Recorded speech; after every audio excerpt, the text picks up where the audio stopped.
Hello. Tats kalawat oi kaloma, li loitza, nun wasich lautuama kahimiuma piamkin waspa. Good evening, everyone, and welcome. We are all friends and relatives here. My name is Beth Piatote, and I'm the director of the Arts Research Center. And yes, let's all have a woo! And an associate professor of English and comparative literature. It's my great pleasure to open this event with words of gratitude and celebration. Katsiyayo, thank you to each of you for joining us here this evening. We are honored to be gathering with the poet Layli Long Soldier today. Yes!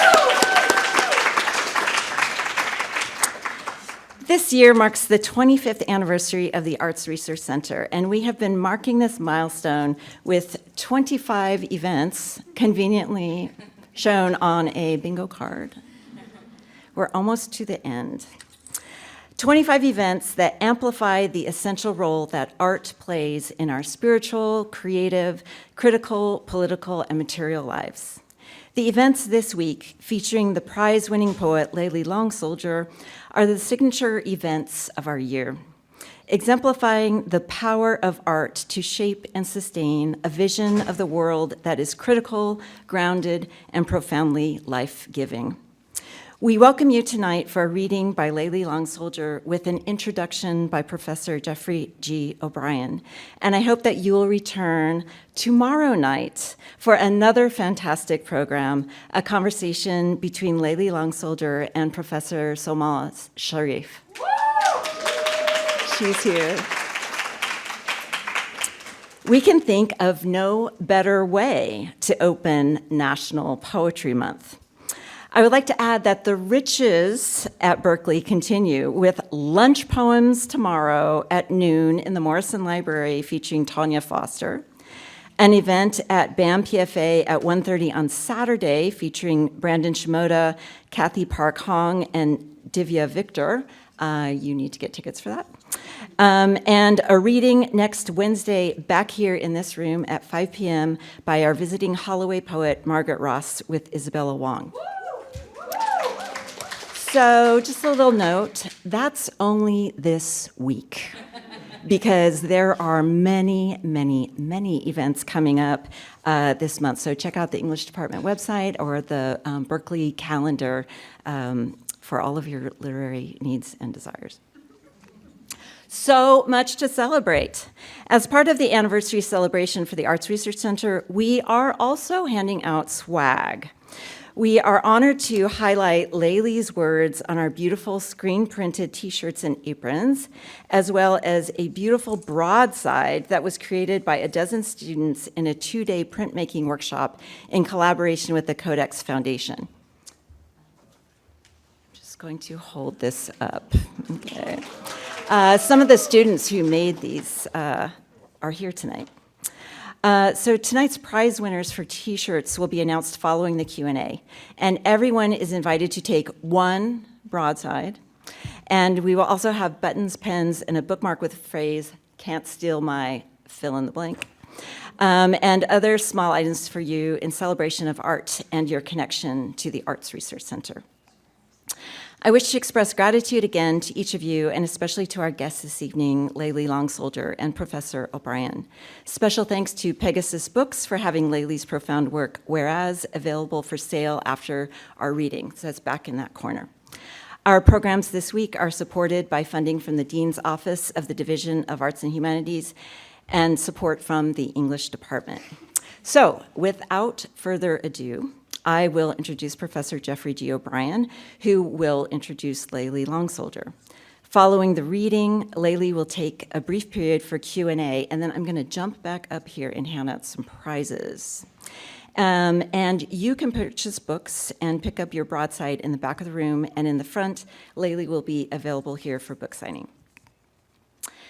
So it is a great honor to now introduce Jeffrey G. O'Brien, a professor of creative writing and poetry at UC Berkeley's Department of English. He directs the long-standing Lunch Poems program and teaches for San Quentin State Prison's Prison University Project.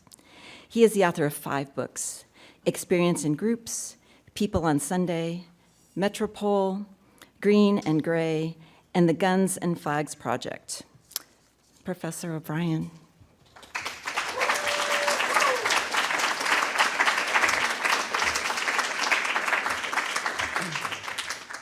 Thank you, Beth. It's good to see so many of you here.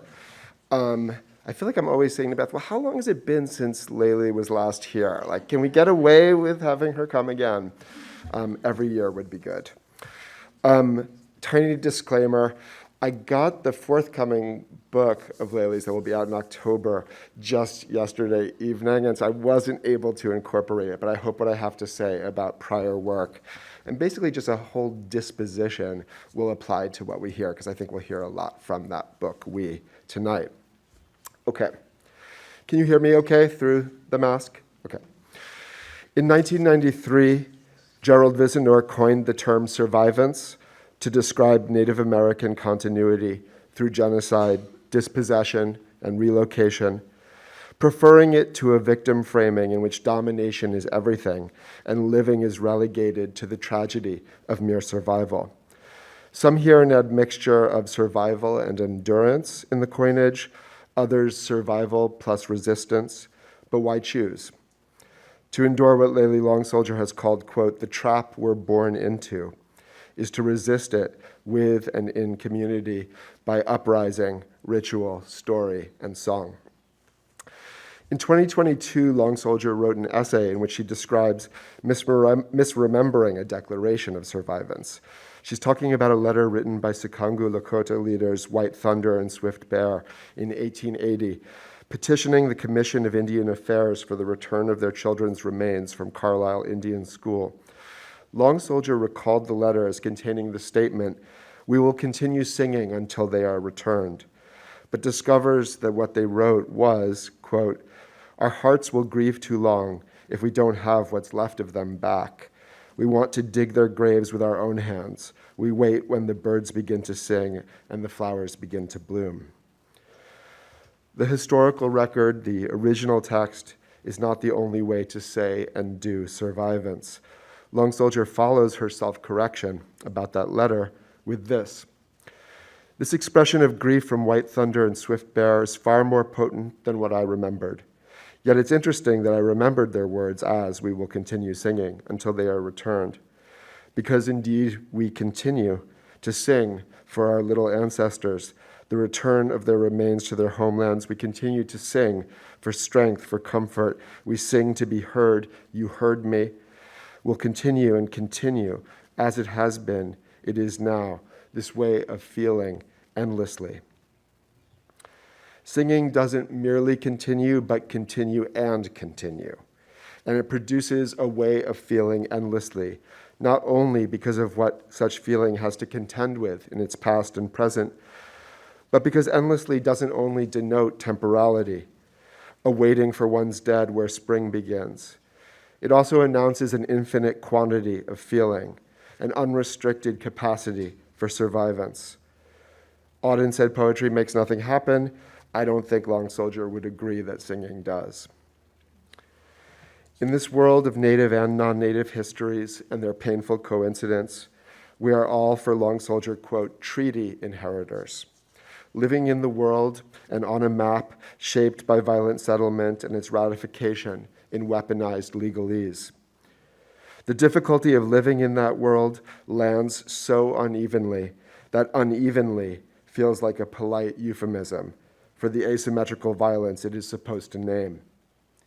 In her essays and her poetry, Long Soldier has two languages, though, in which to name that, quote, as it has been, and the is now of history.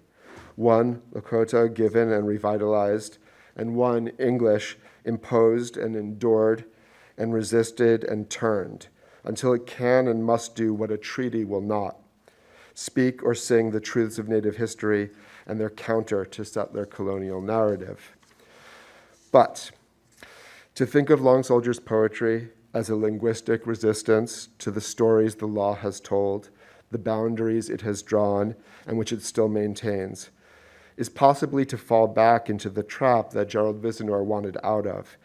It is to risk fetishizing this poet's singing and witness as only resistance. It is much more besides. When Long Soldier read here in 2017 for lunch poems, she said of her collection Whereas that it is not defined by resistance, but also constitutes a place of belonging. It sings generative community, not just the attacks upon it.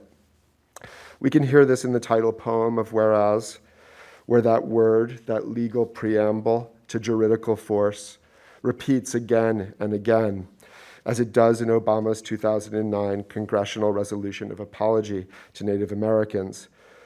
But when transferred to the genre and space of poetry, Whereas, of course, retains its sinister legalese, but its repetition also becomes litany, chant, until we can hear its constitutive parts, where and as. Whereas becomes an unnamed space, an unnamed place, a non-nation, even if set under an as-if condition.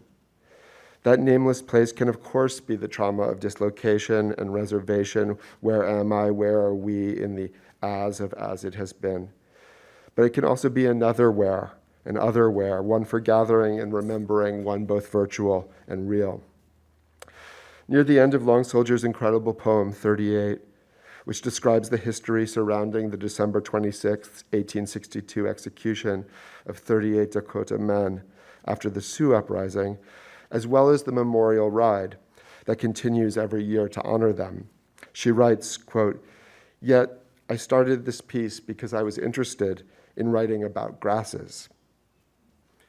How do you write about grasses when they have been covered in ancestral blood and divided by the invisible boundaries internal to nation building?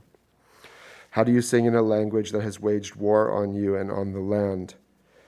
You insist that the grass is recorded and contain that history, and yet you insist that your interest and responsibility are not limited to that.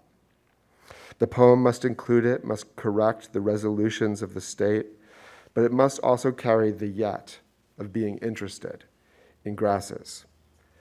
As Long Soldier writes in the introduction to the title poem of Whereas, her poetry, like her citizenship and linguistic inheritance, must be dual, at least, and must do more than survive in and across that duality.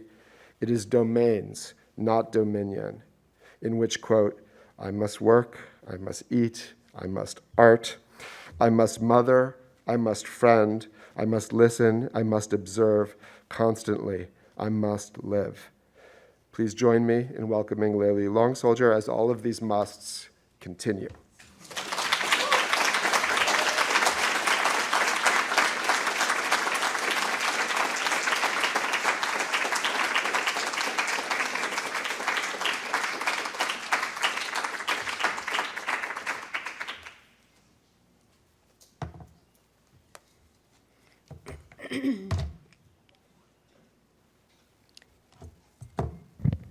Hi, can you hear me?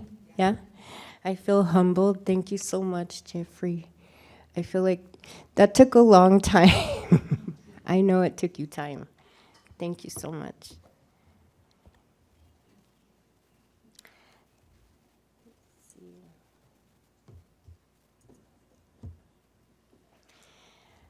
You quoted from an essay, and you almost made me want to change what I'm going to read, but I'll stick with it. I'll just, I don't know. I'll stick with the plan.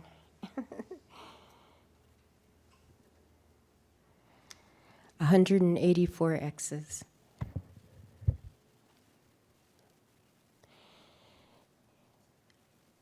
I'll be reading excerpts from a long piece titled 184 X's, which engages the 1868 Treaty of Fort Laramie. Among many things, this treaty between the U.S. and the Oceti-Sakowin, the Arapaho, and the Blackfoot promised the continued retention of our place of belonging and origin, the Black Hills.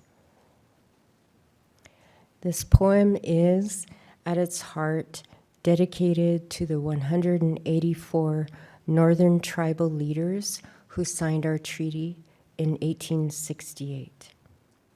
Red Cloud, who is among those 184 leaders, is famous for saying he was swindled. He said, quote, "I am not hard to swindle because I do not know how to read and write."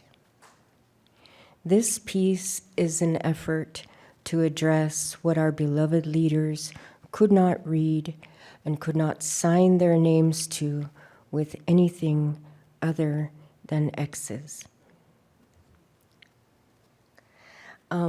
I just want to note that this piece has evolved over the last few years, but I originally wrote it for a film titled Lakota Nation versus United States. One of the co-directors, Jesse Shortbull, was one of my former students at the Institute of American Indian Arts, and he went on to make this documentary. I was very proud of him, and it won an Emmy 2 years ago or a year ago, something like that. So anyway, if you watch that film, you will hear some of this in that.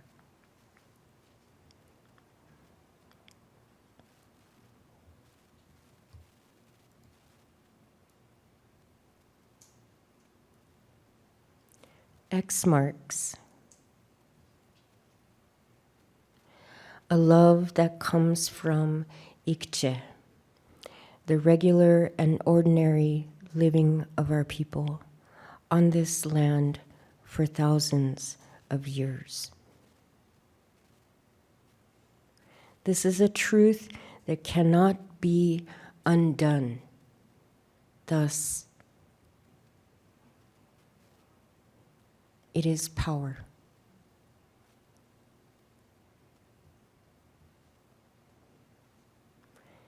X marks a love for our land entirely independent of treaty and policies, unconcerned with platitudes or speeches made by public figures.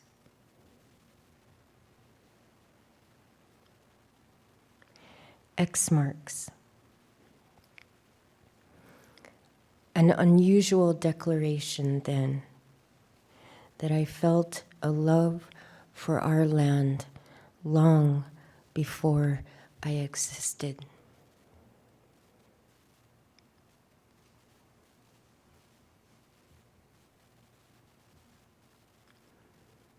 X marks love,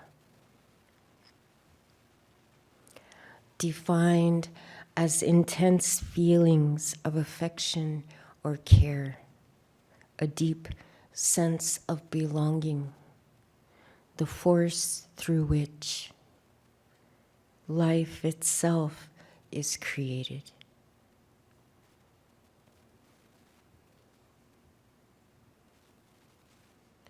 X marks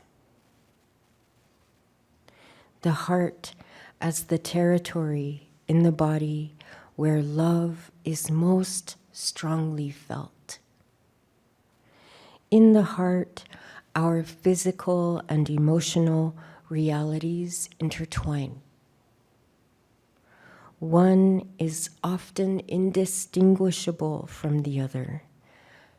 Consider, for example, a friend who is admitted to the hospital, worried she was in the throes of cardiac arrest. They hooked her up to an EKG and monitored. X marks the diagnosis that, in fact, she was suffering from heartbreak and grief.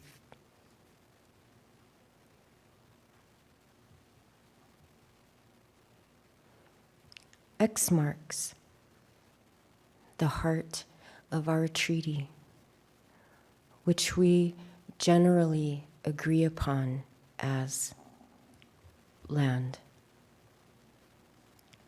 I have to warn you, my tummy's growling all of a sudden. I don't know why. I had lunch, but whatever.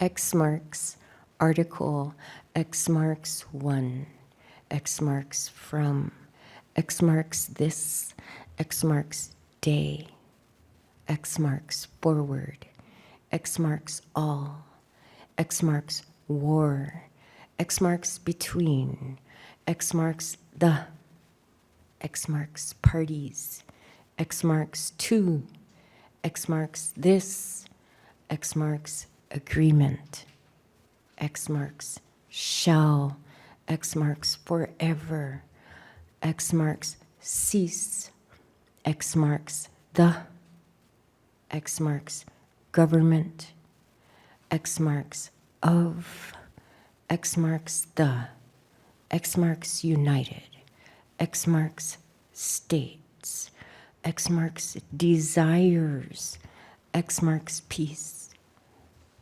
X marks and, X marks its, X marks honor, X marks is, X marks hereby, X marks pledged, X marks to, X marks keep, X marks it, X marks the, X marks Indians, X marks desire, X marks peace, X marks and, X marks they, X marks now, X marks pledge, X marks there, X marks honor, X marks to, X marks maintain, X marks it, X marks if.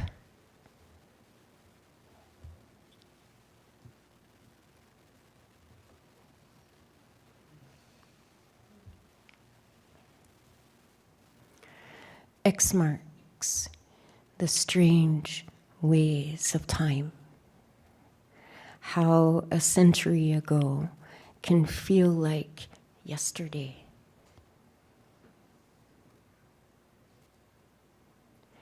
And quote, from this day forward feels like never.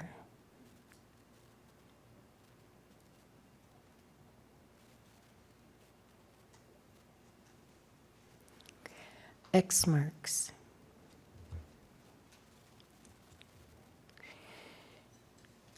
the hills, the hail, the hoe, the blade, the cut hay, the cut hair, the him, the her, the they, the them, their hold, the holding, on who, by whom, is the hate, the hit, the heart, the hurt, is the harvest, is the how.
X marks Chesapa, the name we have called the Black Hills for millennia, before any and all treaties. X marks Paasapa, another name used for the Black Hills, depending on the speaker.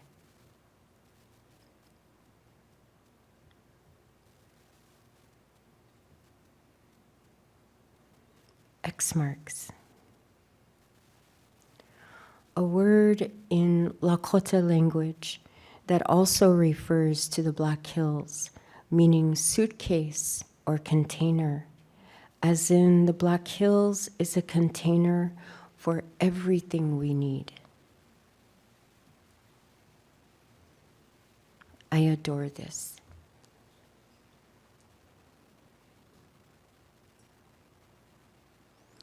X marks. An agreement. Whatever name we use to refer to the Black Hills, it is unquestionably the place of our beginning.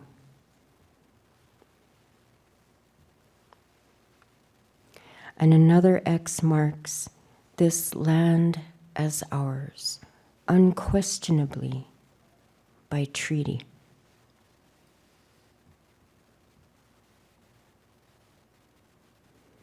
X marks the mystery of an X,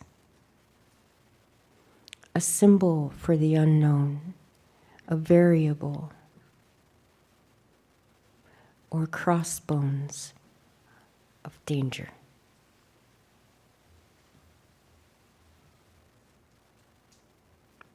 X marks the cross, the shape, the can't, the should, the shirt, the shoes, the school, the seat, the shift, the shunned, the shock, the sound, the shame, the change, the chair, the child, a child within, my child beside me.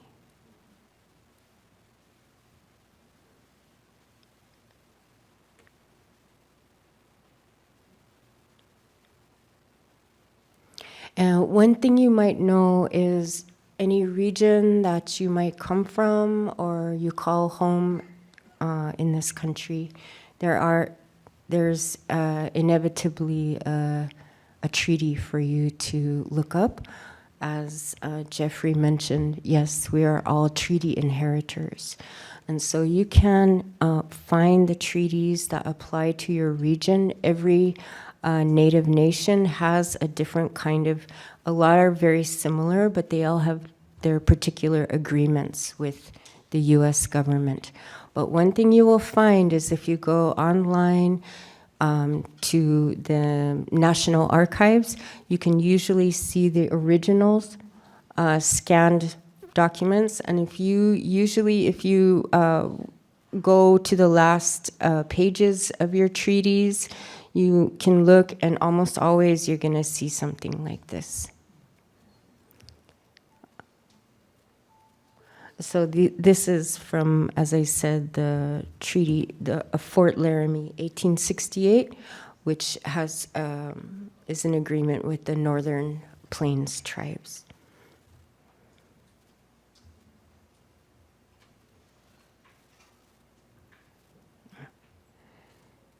X marks the question I ask my students. What does it mean when a person signs a document with an X?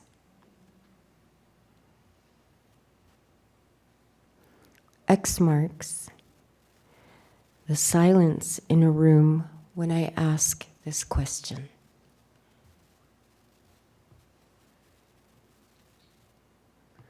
X marks the pause before answering, a deep breath, as an immense psychological, emotional, and spiritual lineage rolls out before us. Our responsibility to rectify.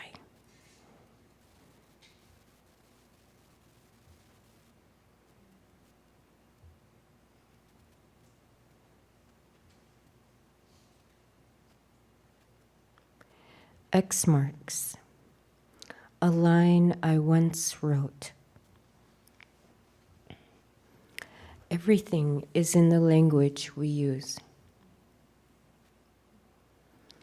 And X marks my humble correction. At critical moments, everything is in the language we do not understand.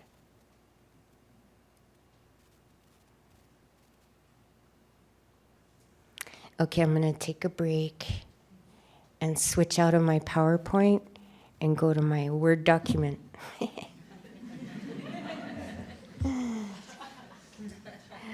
And I'm telling you, I'm really sorry if my tummy growls. I don't know what is going on. Hold on. All right, so you guys are getting a sneak peek.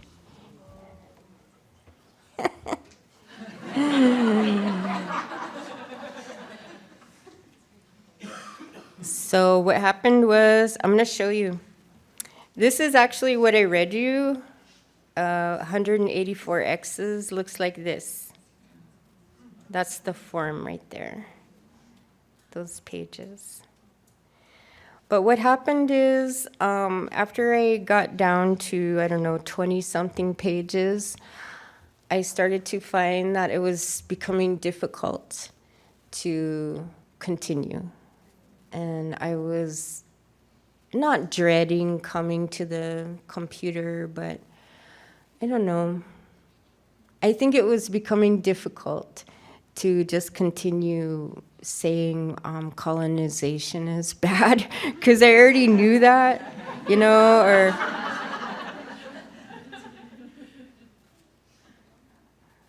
I already knew that. You guys know it, right? And all the things that happened, all the ways that the treaty was broken, and many things like that. So I needed to shift my energy. I was listening to myself, and I was listening to the poem, and I decided actually what I really needed was also, it's titled 184 X's. I really did this to honor our leaders. So in our belief system, when we leave this world, we go to the Star Nation. And so what I wanted to do is honor our leaders. And what I found is their names are like little poems.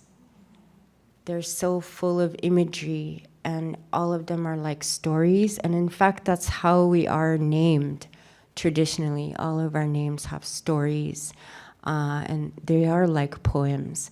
So I decided to make all of these constellations with our leaders' names, and I have to thank Graywolf Press because they just allowed me to do that.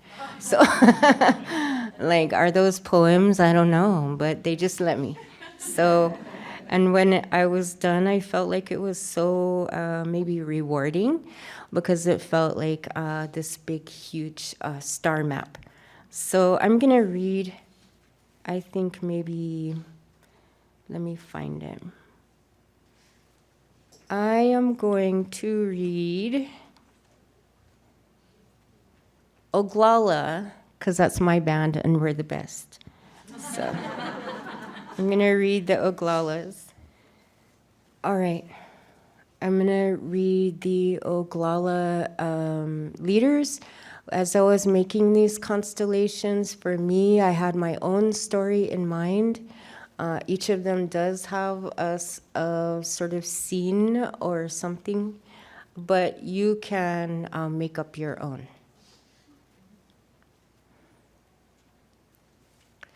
American horse, blue horse, and afraid of his horses. Poor elk and grass. Little Crow, and Black Tiger. That one's almost my favorite. I like the tiger. Whirling hawk, whirlwind dog, and walks under the ground. Medicine eagle, quick eagle, crow, and high wolf. Cuts off and presents the pipe.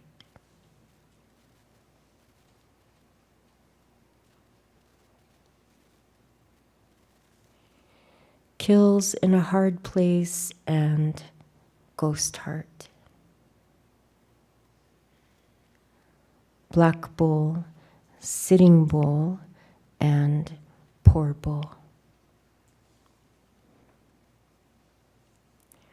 White hawk, black hawk, fool hawk, blue war club, and brave.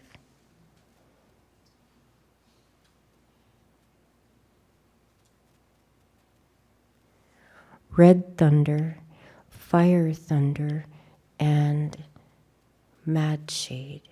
That's my favorite, that name, Mad Shade. That's like the coolest. I want to be Mad Shade, you know what I mean?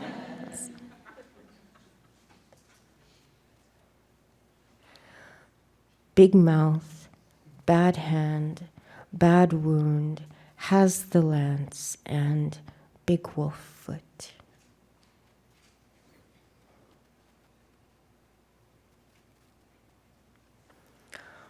Four bears, bear hide, bear's back, bear with yellow ears. Do you see him? And kills the bear.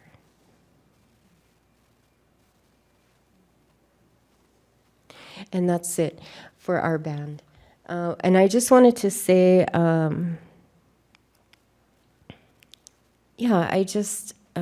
I feel so much love and appreciation for all of these leaders, for their names. And also, I should note that long ago, our people did not have last names. We did not have surnames like Europeans. So at some point when the people came here and this government was formed, they forced us to take family names like European people did.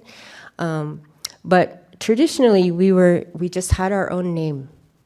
We were egalitarian people. We did not belong to any particular matriarchal or patriarchal line. We had our own names, and we earned them by merit or by character. And our names changed also several times throughout our lifetimes. But these days, when we were made to take last names, a lot of our families took their names from their grandpas or people who had some sort of achievement or some role in our tribal history. So a lot of these names you will still find today. Like on Pine Ridge, you'll see a lot of families have these names. So I want to honor them too. If there's anyone here who is Ocheti Shakowin or have some of that in your family, just want to say, I honor you. How are we doing on time? How much more time? 5 minutes. 10 minutes. All right, I have a little series of poems, and we'll try to do it real fast, okay? Just do it. We won't do it fast. Okay.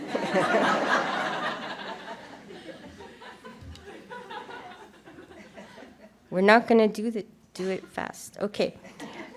I'm switching back to my PowerPoint, and I have one last little set of poems. poems. Okay, I'm going to read you a set of poems titled Day Poems. This comes from, I was asked by the Holt Smithson Foundation couple years ago to write some poems on the weather. And so, I mean, it's cool. Like, I was like, okay, you know, I was really grateful to be asked. But I went home and I started Googling the weather. And then I was like, oh my God, what am I doing? So I was like, I've been living in the weather my whole life. I know it. So what I ended up doing was, it was so broad and sort of abstract, I organized it into two things, day poems and night poems.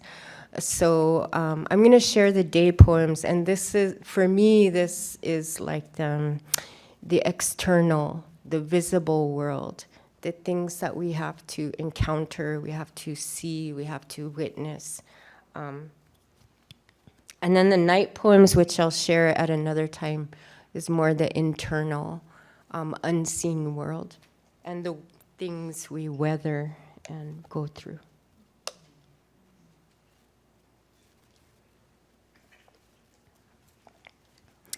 Oh, actually, sometimes I work visually.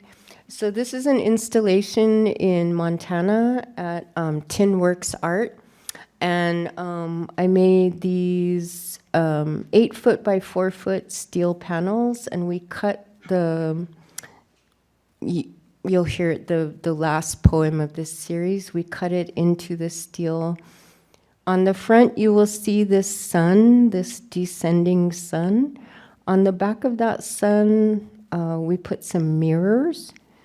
So throughout the day, the shadow moves, but there's sort of an interplay between the shadow and the light from the mirrors, and I don't know, whatever. It was super fun. Like, it was fun.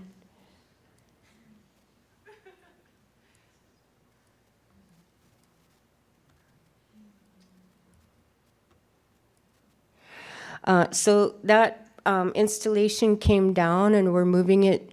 We're moving those panels down to Rapid City, South Dakota, in Lakota territory.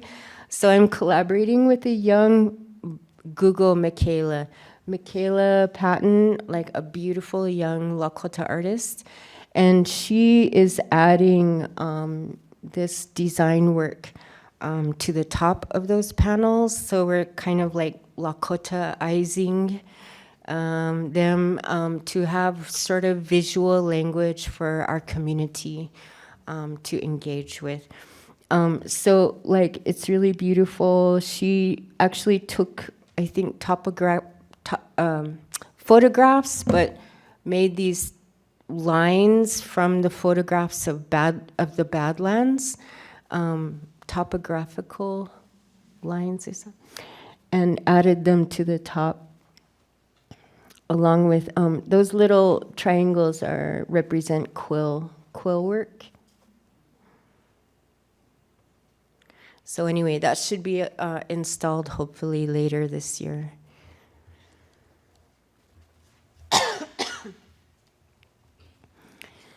The light's different today. Sage, mosquitoes, glinting shale. 4 lazy clouds help me remember there's no inaction ever in this living. I be here or I be there with you. Simple being I am blood-warmed you, are sun-strong together. We eye the untouchable cirrocumulus clouds, nearly unmoving they gather over hours. Then a feeling deepens, between them purple, brooding in gunmetal, gray conversation, they lower the tone. of the day, the moment, blurs. My eyes on your eyes now. Our brightness flips and angles into dark reaching and swelling. We form an alliance of shadow blisters. I know what time it is. Anyway, I just want to recommend, by the way, do you guys know what shadow blisters are?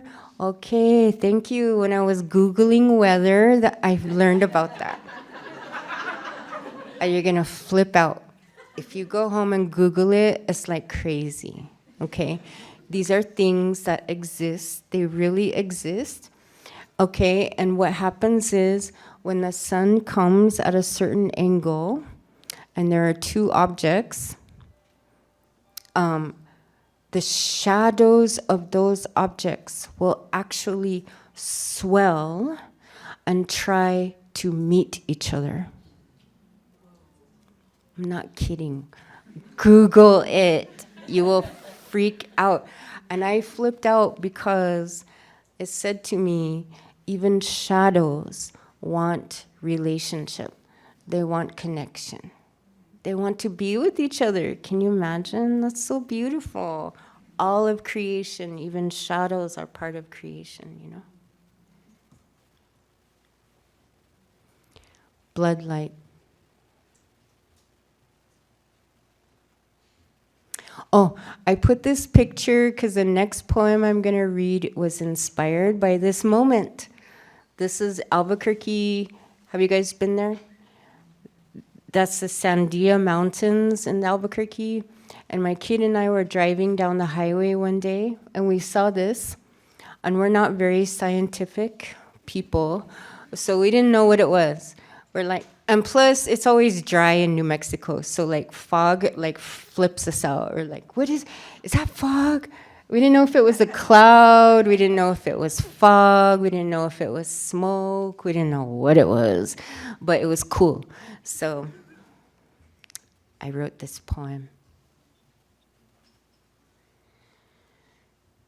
Am I an artist if I fear the visible, if I shrink from the roaring sight of cyclone or the seismic breaking of asphalt from two sliding earth plates, hypocenter to epicenter? I resist the imperative to see. Yet I must submit to the demands of daylight, its ruthless optics, in order to feel the totality as low-lying clouds cradle the Sandia Mountains, this place named, quote, water slides down arroyo, by our Tiwa friends. Let's not forget gratitude for the relationship between water and air, or earth and water, or fire and earth. Though my blood drains in witness to the brutal devouring of anything fragile, so endless in this living, I'm all the more stunned by a sweeping white stream, ghost-like vapor down the mountainside. We wonder out loud, is it a cloud, or is it fog, or mist, or maybe smoke rising skyward? What do we know about the elements as common people? We learn as we observe. The mountain says to us, come closer if you want to know mystery. Hands on the steering wheel, both eyes wide at the windshield.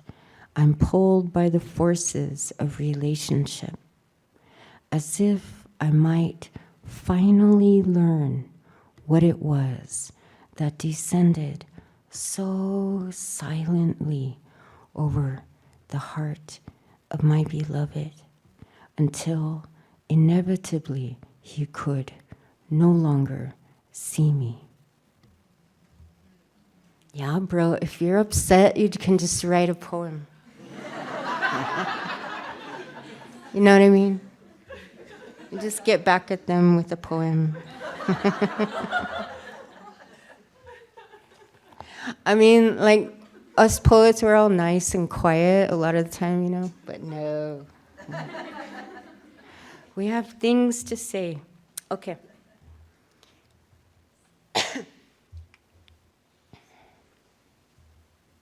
This is the last one in the series, so I'll conclude with this. Look at us. Look at the day. Look at the bird up there. Look at those wings. Look at two radical black ink strokes across the sky. Look at your arms. Look at a raised scar. Look at your eyes. Look at me. Look at my skin. Look at my shoulders. Look at the subtle, a flicker. Look at my worry, the endless tunnel. Look across at the view. Look at the land. Look at the miracle. Look at seed heads, delicate as children. Look at green blades swaying like silver. Then look at waves of silver warm into autumn gold. Look at grass roots 12 feet deep. Look at where we stand. Look at the prairie ease onto the shore of the Badlands. Look at the glow of siltstone pillars. Look at the wonder of sediment and ash and erosion. Look at stacked layers of white and tan and mustard and ochre, an ancient earthy palette. Look at this topsoil, dry as sun-bleached bones. Look at the discarded. Look at arrowheads and bullets. By the way, have you been to the Badlands? Yeah, I see some yeses. If you walk down like through some of the trails, you can literally find bullets and arrowheads on the topsoil, still, side by side. Yeah, it's just crazy. Anyway. Arrowheads and bullets side by side. Look at glass pipes, glass cartridges, frayed wires. Look at the obvious. Look at my child, my nieces, my nephews. Look at conditions. Look at conditioning. Look within at the one. Look hard at the other. Look at what's happened. Look at the claim. Look at deed and title. Look closely at the language. Look at plow and stockyard. Look at the machinery. Look at drills and explosives. Look at remnants and tailings. Look at the weight and toll. Look at the sinkhole. Look at the edge. Look at the drop. Look deep for the center. Look in a mirror. Look at what you see. Look at how they see you. Look at what they call us. Look at the renaming of sites. Oh my God, I just remembered Solmaz. Your book. Look. Wow. Yay. Yay for us. We like to look. Okay. We can talk about this tomorrow. Where did I end? Where was I at? Look at what you see. Look at how they see you. Look at what they call us. Look at the renaming of sites and rivers and mountains. Look at the words. Then look at actions, not words. Look at what you know, your instinct and intuition. Look at the balance. Look at cycles and patterns. Look at a raindrop land on my tongue. Look at connection. Look directly above us. Look at a reflection below. Look at body and water, or earth and body. Look at water and blood. Look at our blood. Look at ochre and mineral rust. Look at what we endure and weather. Look at how we quote scatter our own. Oglala means scatter our own, by the way. Look at our movement. Look at us gather. Look at us now. Look at the bloodlight pulse. Wopila, thank you.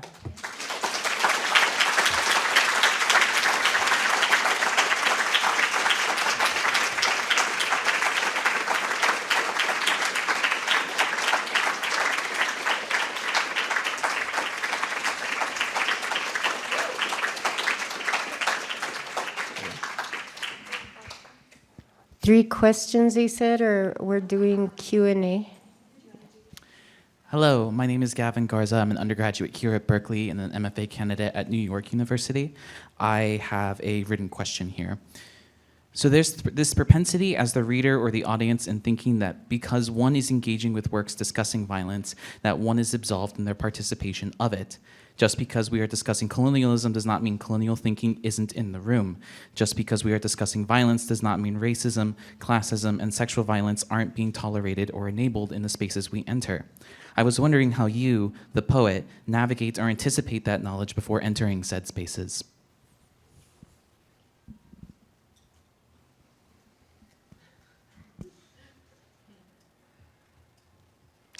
I mean, I don't know.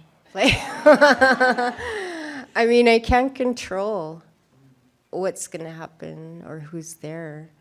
I mean, I guess I just mostly stay in the space of these are things, you know, I think one thing to understand when we talk about, for example, survivance, or we talk about violence, or we talk about all these things. I mean, definitely a lot of my work, some of it is very direct political. It's very obvious, okay? Some of it has to do with motherhood or whatever.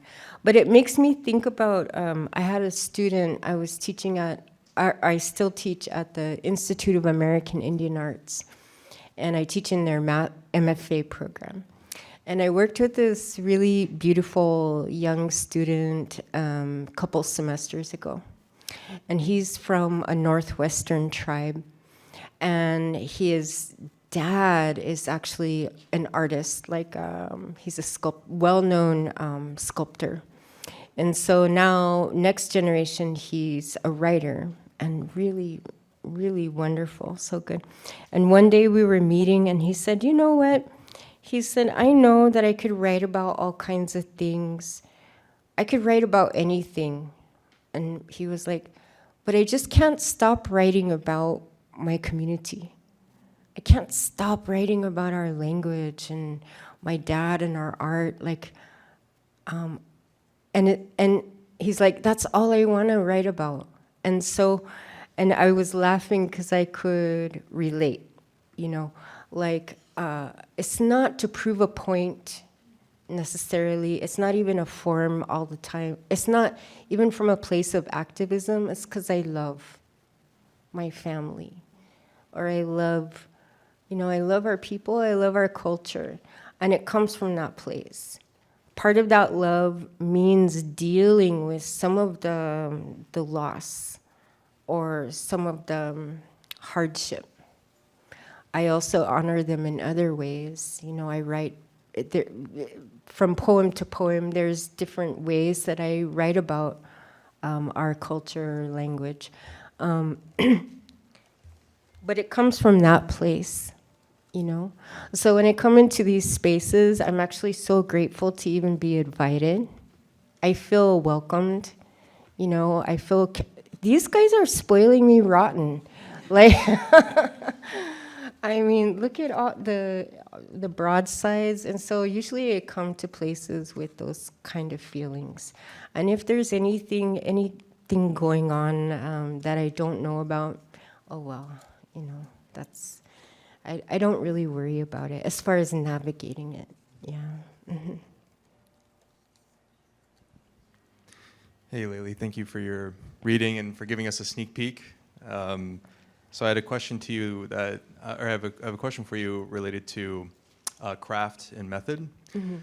Big fan of your collection, Whereas, and its direct engagement with the Congressional Resolution of Apology to Native Americans. So it's very much a textual engagement. And as I was watching and appreciating 184 X's, it's also clearly engaged with a text. Yeah. And so my question to you is, knowing where your work has been with Whereas, this idea of engaging with the text, whether it's a historical record or a piece of legislation, what has been the same or what has changed as a result of this new relationship to a document in this forthcoming collection? Oh, wow. Okay. I'm just thinking, I wish I could show you the first draft of 184 X's, okay? But so then I could show you even how that piece evolved. But I wrote, as I said, I wrote 184 X's for that film. And it's because they were dealing with issues of land and so on. And of course, the treaty is the document to go to first to sort of get clear on certain agreements and boundaries and so on.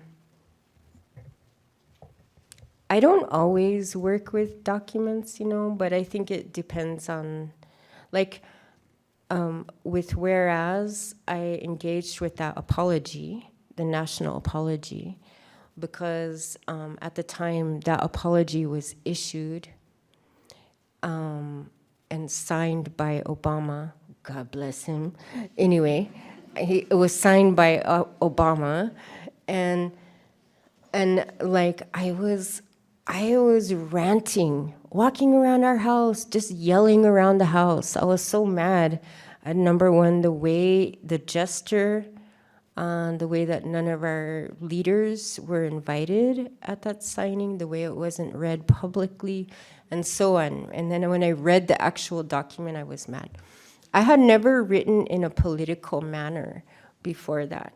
But I was walking around my house, and finally I said, if I have so much to say about this, why don't I try saying it, actually writing? Because that's the one thing I knew I could do. I'm not a policymaker. I'm not any of those things, but I can write. So that was the first time I wrote in a political manner, and I engaged with that document. The second time was with the film, and that was by invitation. What has changed? Well, I don't know. I can't compare the two because it came from very different places. One came from outrage. That was the beginning. This one came out of really trying to do something, give my best to this project and that I really cared about. I will say this, one thing I learned was ambition in trying to get a poem or even a series of poems, trying to get it to do everything.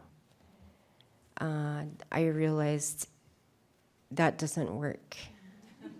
So the first draft of 184 X's, I tried, my ambition, my goal was for it to address every wrongdoing, every article of that treaty, and every way that it's been broken. I wanted to give my people like 150%. I wanted to, like, even if it took me a long time. But I realized actually it was turning into, it was very dry. I was so ambitious, it was just dry and like, and yeah. So that's why I wish I could show you the first draft. It was like pages and pages of all, And then I gave it a big haircut, like cutting the dead ends off. I cut out probably 80% of that piece. And I went back to just like hair, the most vibrant, the things that were most alive. And I built from there. And I ended up just focusing on 2 articles in that treaty. The first one had to do with land. The second one had to do with education, because that is such a change, that has such an impact on our communities, the children, the boarding schools, language use and all that. So really, I only ended up covering just a small percentage of that. However, I'm okay with that, and I learned to be patient, because I know if I want to, I can continue next book or whatever. Yeah. Last question.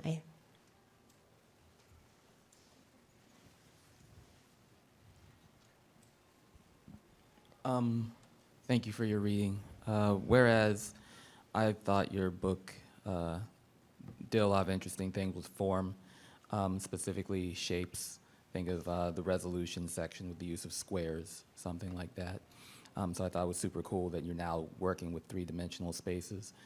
But I was wondering specifically, how has your approach to form evolved with this new collection? You will see actually in my new book, there's going to be a lot of photographs from my exhibits. And I hesitate to call myself like a visual artist, but I do work visually sometimes.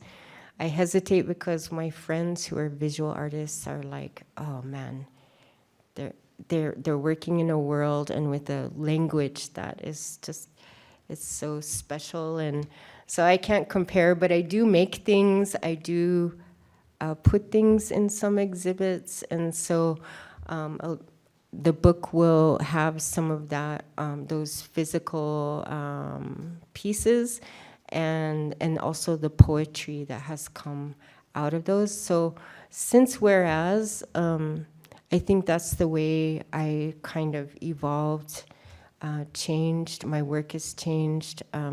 Sometimes I start working off the page. The poems find their form off the page before I bring them into that little tiny white rectangle.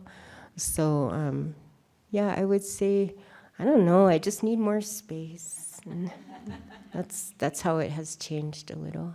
Yeah. Thank you. Thank you.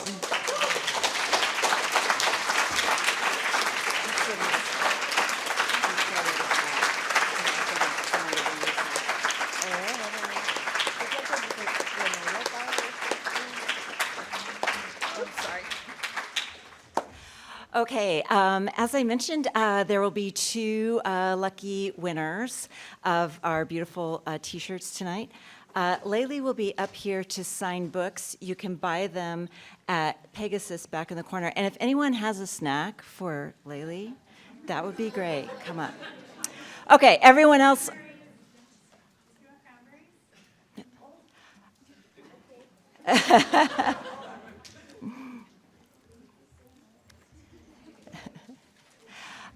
And everyone else, if you can check under your seat, there are 2 lucky winners. It just says, you are a winner.